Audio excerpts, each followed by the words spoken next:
Hey you guys, time for another Tomes of Terror book review. Now the one we're talking about today is called The Devil of Nanking by Hayder. Now this book was originally published back in 2004 and I believe its original title was Tokyo. Now Hayder, I guess, is a British author, so I'm assuming it was first published in the UK under that title.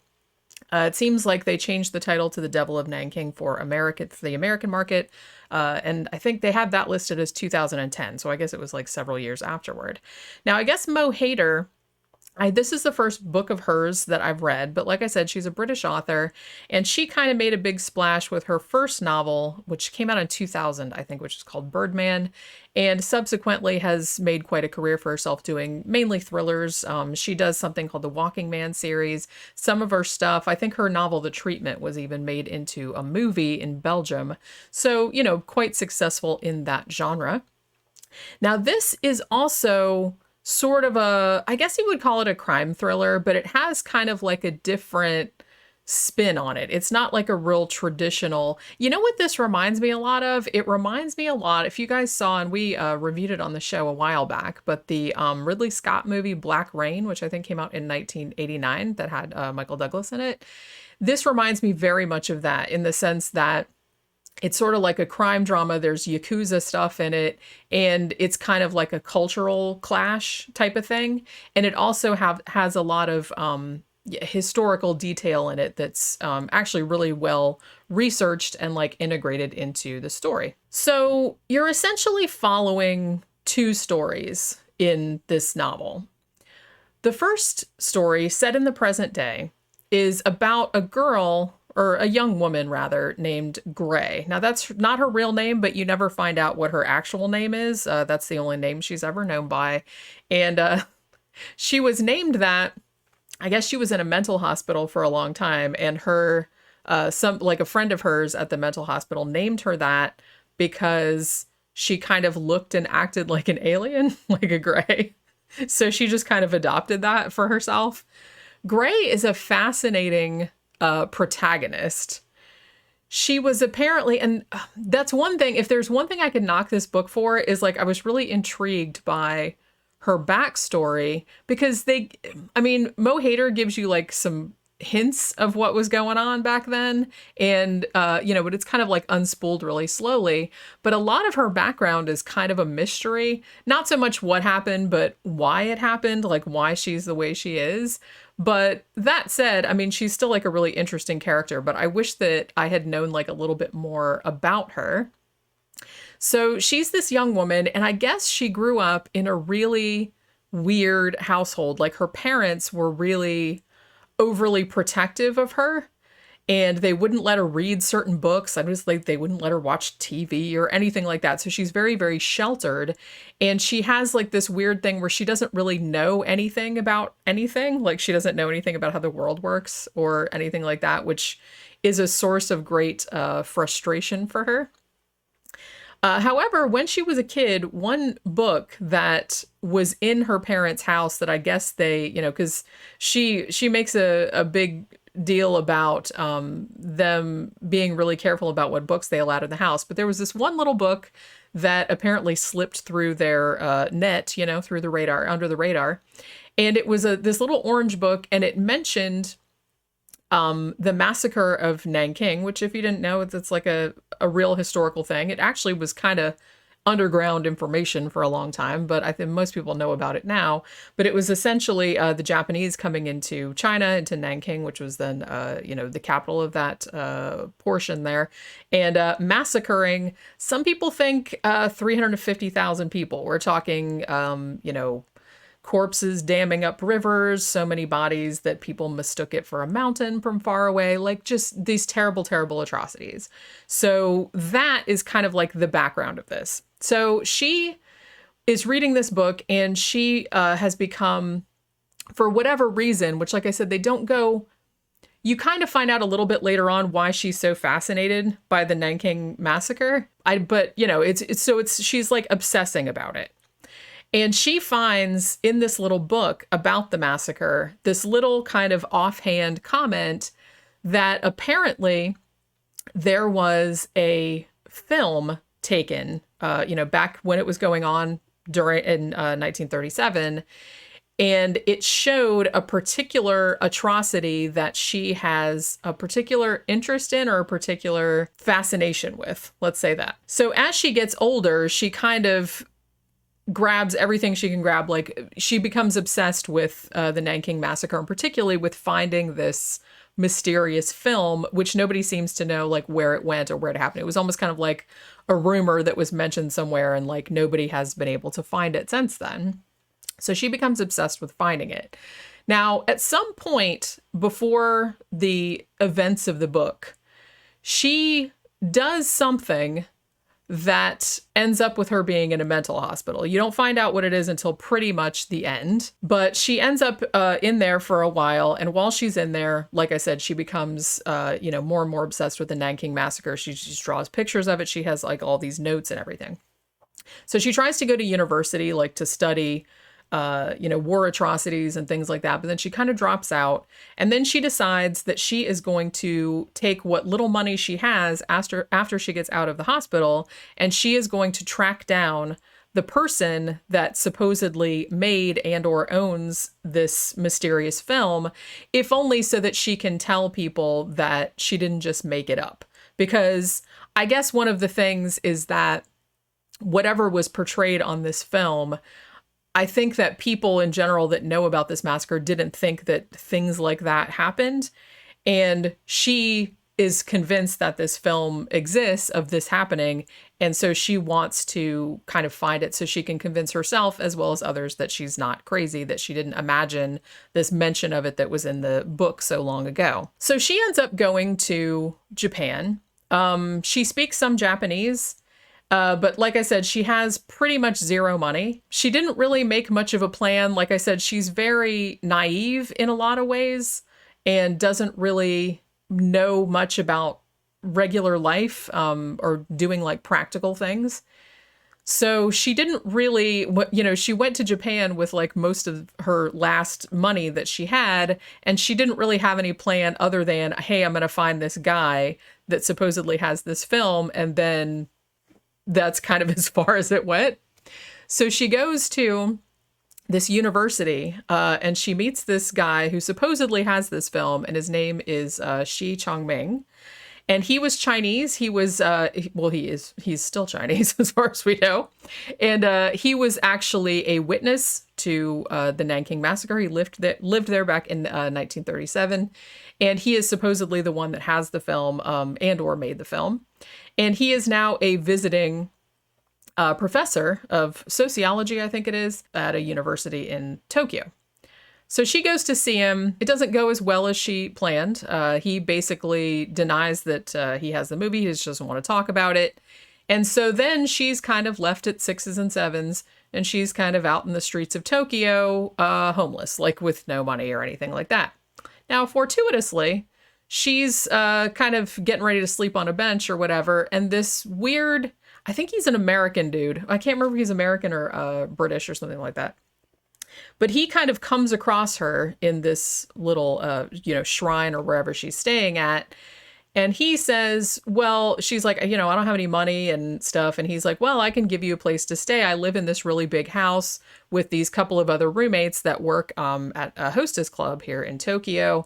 And he's like, and I work there too, like as a bartender or whatever it is that he does. And he's like, so I could get you a job there. You could make some money. You could rent out this room. We have this big house. It's mostly, it's kind of like it was an abandoned house. Essentially, they're kind of squatting in it. Like he's like, well, the landlord comes by sometimes, but sometimes he just forgets to. And the whole like bottom floor of it was all flooded out and it's all kind of falling apart and shit. But he's like, better than sleeping on the street. Now, obviously, this dude, he seems nice at first, but that anybody that goes up to this, kind of young woman in the street and is kind of like, hey, I got a place to stay and I'll get you a job and stuff, he's going to kind of turn out to be a creep, which he sort of does later on and in ways that you probably didn't imagine. But she doesn't really have much of a choice, so she goes along with it. And over the course of the story, she ends up getting a job at this Tokyo nightclub, like a hostess club. And even though she thought, because she's very, very socially awkward and she's very, very naive and ignorant of people's ways and stuff. So she didn't really think she'd be all that good at being a hostess. But as it turns out, she's kind of weird, but she's better at it than she thought she would be. You know what I mean? She gets a lot of schooling from these two Russian girls who also work at the hostess club. So they kind of help her out, like put makeup on her and shit like that, because she doesn't know anything about that. So as the story goes on, at the club, it turns out that there's this old guy that comes in there, this old gangster, and he has this really scary woman who's his nurse or whatever. I think his name is Feeky, and then you find out later that he's in the Yakuza. Now, while all of this is going on, this is another book that kind of flips back and forth between present day and past, because while Gray's story is happening in the present, you're also getting interstitials where Shi Chongming, the man who is at the university but who survived the Nanking Massacre back in the day, back in 1937, where you're kind of getting his diary from that time of like what was happening. And that is, like I said, as far as I know, it's fictionalized, but Mo Hayder did a really lot of research into what exactly would have happened during that. And that part is like really horrific because it's like his wife is very, very pregnant. And, you kind of get the thing where it's like everyone just moving out of the town, like the Japanese coming in and all the atrocities that came in their wake, which are really, really horrible and really like horribly described. So lots of like trigger warnings for pretty much everything. I mean, animal cruelty, baby killing, cannibalism, pretty much anything you can think of, rape. So just know that going in. It's not, the descriptions of it are horrific, but I mean, I've read worse, but the fact that this is researched and that this stuff probably really did happen makes it a lot harder to read about. So just kind of know that going into it. So what's going on is that you get like Shi Chongming's diary, and he's kind of leading up to what his life was like at first. And then like when the Japanese came and invaded Nanking and like what happened, like everyone, kind of tried to run, like some people got killed, they were all starving. And then what happened when they tried to escape, and then kind of goes, leads up to, the thing that happened when he made the famous film, at which point the two stories kind of converge. Because what ends up happening is that Gray knows that he has this film and she wants to see it really, really badly. Like I said, she's completely, completely obsessed with this film. He does not want to show it to her for reasons which become clear later on. At first, he denies that it even exists or that he had it. But, as time goes on, he does have it, and he was the one that made it.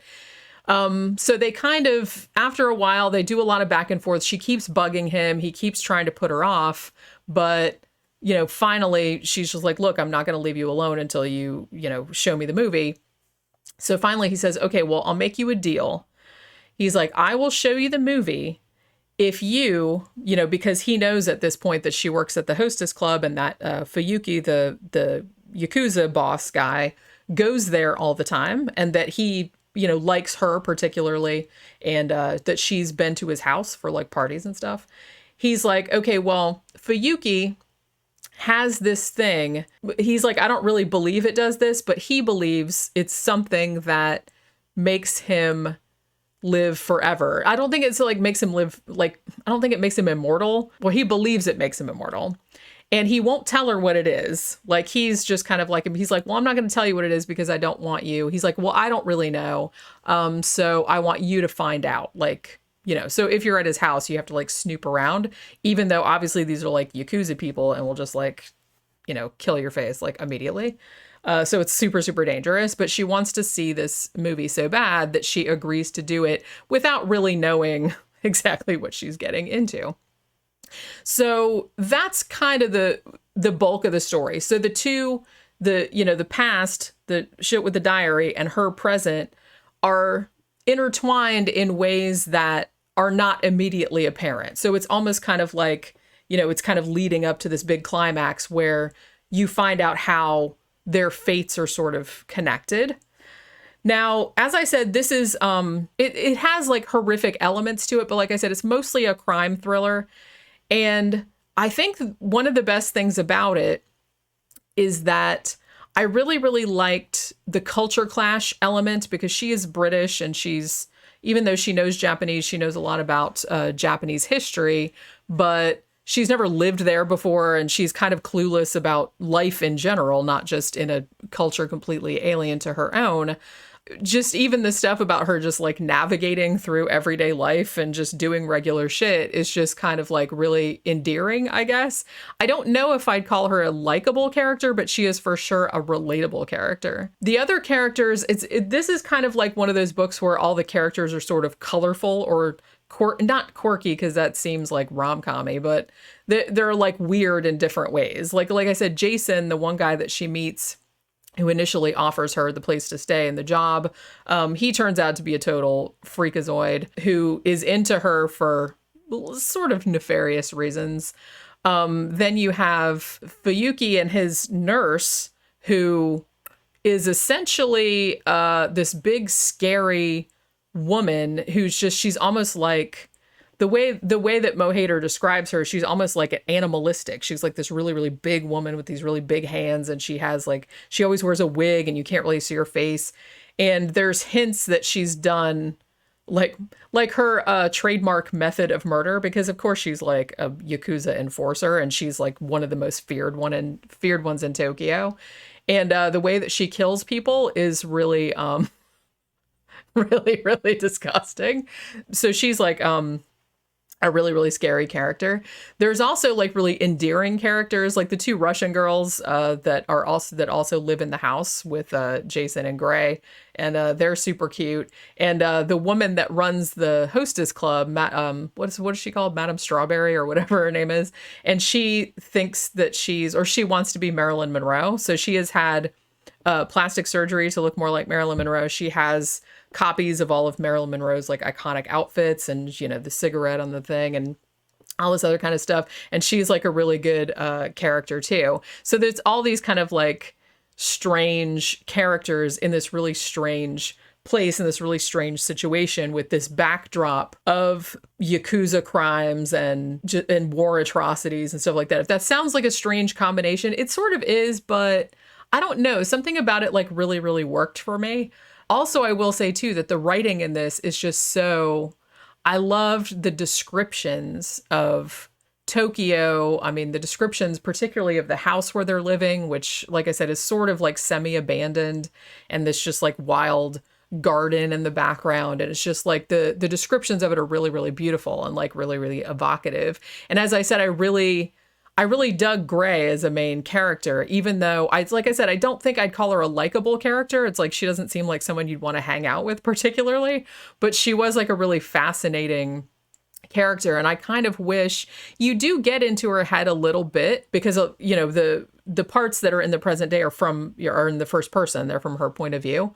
But I do kind of wish that there had been more about her past. Like, why were her parents like that? Like, what, you know, because there's really no reason. She just kind of says, oh, they're just like super overprotective. But the fact that she doesn't even know, like, she doesn't know how to do just like completely mundane, regular shit. Like, she doesn't know how to drive. She doesn't know how to put gas in a car. She doesn't know how to pay bills. She doesn't know how to do anything like that.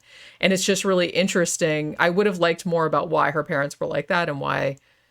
Yeah, I don't know. It was just like it's just a really weird thing. But she's like a really weird character, but I really, really liked that. Also, she didn't go too much into why in particular she was so obsessed with the Nanking Massacre, like why she initially got obsessed with it. You do find out later why she was so obsessed with the film, because of what the film shows. And she wanted to see that in particular because, like I said, there was a connection there. Like, I won't spoil it. You know, that's kind of explained. But there was a lot of stuff that was left a little bit unexplained. It's like a lot of it's sort of implied, but, you know, you can kind of read into it. But anyway, yeah. So if you like crime thrillers, like I said, this reminded me a lot. If you like Black Rain, that Ridley Scott movie from 1989, this is... It's not exactly the same because that was kind of more like a hard-boiled police procedural type thing. And this is more like a weird, I don't know, this is more like a, you know, kind of war atrocities meets strange girl in a hostess club kind of, and then with Yakuza stuff. It's a really strange combo, but it really does work actually.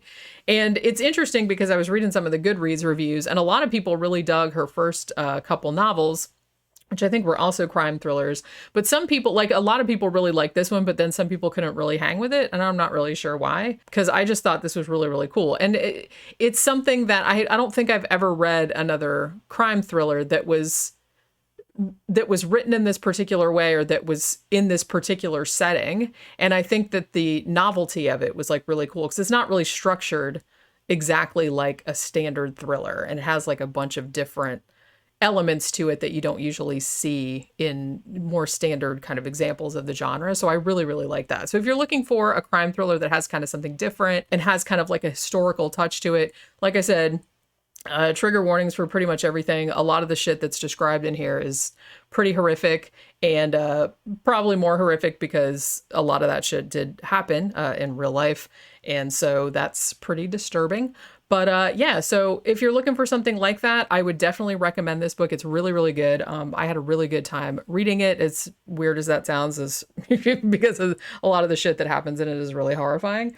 But yeah, as I said, this is called, in the US at least, it's called The Devil of Nanking. If you're in other countries, I believe it's just called Tokyo, and it came out in 2004. But yeah, that'll do it for this Tomes of Terror, and I will see you guys on the next one. Bye.